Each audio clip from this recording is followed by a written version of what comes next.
My slice of heaven today is a place well known to me and my family. Come and explore Karako Beach with me.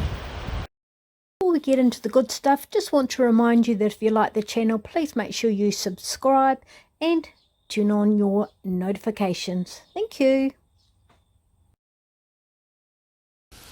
Welcome back, or welcome to Jude's Tiny House Truck Travels.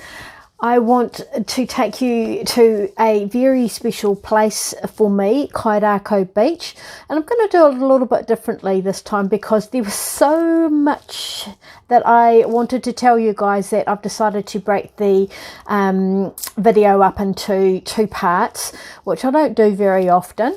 But the first part, this video that you're watching now, is going to be about the camping ground and the settlement itself, and the second part will be about some of the things that you can see and do when you're in Karako that you may not know unless you're a local or are in the know, which you will be after I've shown you this video.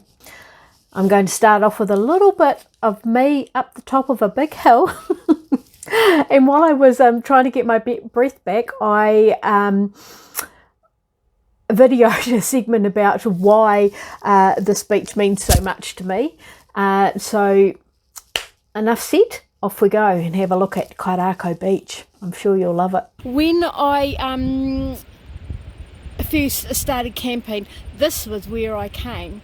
So my son was about 9 years old when we discovered this beach, and we would come out here every single weekend, all school holidays, you know, just used to spend all our time up here, out here, not up here on the hill, out here at Karako Beach. So this is where this whole me travelling around in a camper van, in a truck, on a tiny house actually started, because this was my tiny home journey. It started with a tent, and then I moved up to a caravan, 2 or 3 caravans.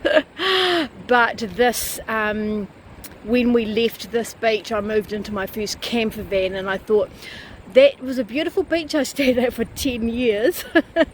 Let's see if I can find another beach as beautiful. And so I've spent the last 8 years finding all the other beautiful beaches in New Zealand. But Karako, it has my heart, it has my my well-being, because it constantly refreshes me. Every time I come here, it's just amazing. When you come into Karako, just follow the road right to the very end of the beach, and you'll find the Freedom camping spot down here. There's a public toilet, as you can see.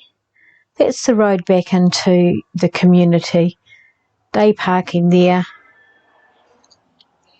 and as you can see, it's a pretty stunning spot. Did a voiceover for this, but the sound of the waves was so loud that couldn't actually use it. And that's Jan, who is parked next to me, who I have met before at Kiriwhakapapa Dock Camp in Wairarapa, so it was quite cool to have her parked next to me. So the camper vans need to be parked back onto the fence so that they can fit as many in there as they can. It gets really popular, guys, so don't bother coming on a weekend or a public holiday, because you'll run out of room. So this is further down the beach, and this is the camping ground. It's a very reasonably priced camping ground, one of the better that I have seen. It's just a very basic beach campground, but it's got a great community spirit to it. And like I said, 10 years I spent in that campground. Great swimming in the river. It's the Mangakuri River that comes out just by the camp. And these are the public toilets that are at the end of the campground. When I used to camp here, I used to camp just in front of that toilet block, right on the edge of the water. And here are some of the old photos, which is why the quality's pretty crap. This was my life for 10 years. It was pretty damn cool, I've got to admit. I did love it. And then there was the 2011 flood.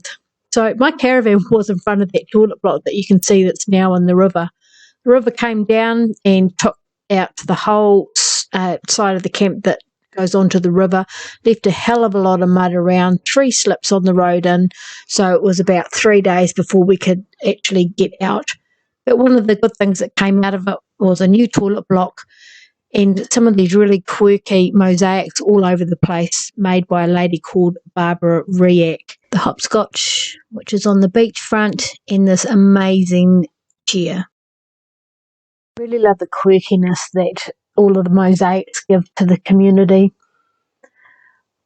I'm going to see it out with a sunset photo and a video, which I'll leave the sound on so you can hear the waves.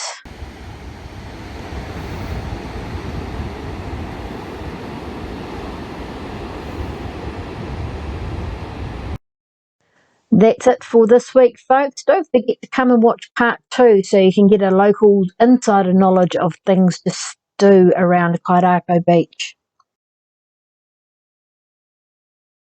I hope you enjoyed that video. If you did, please make sure to share with all your friends and subscribe to the channel because there'll be more up soon.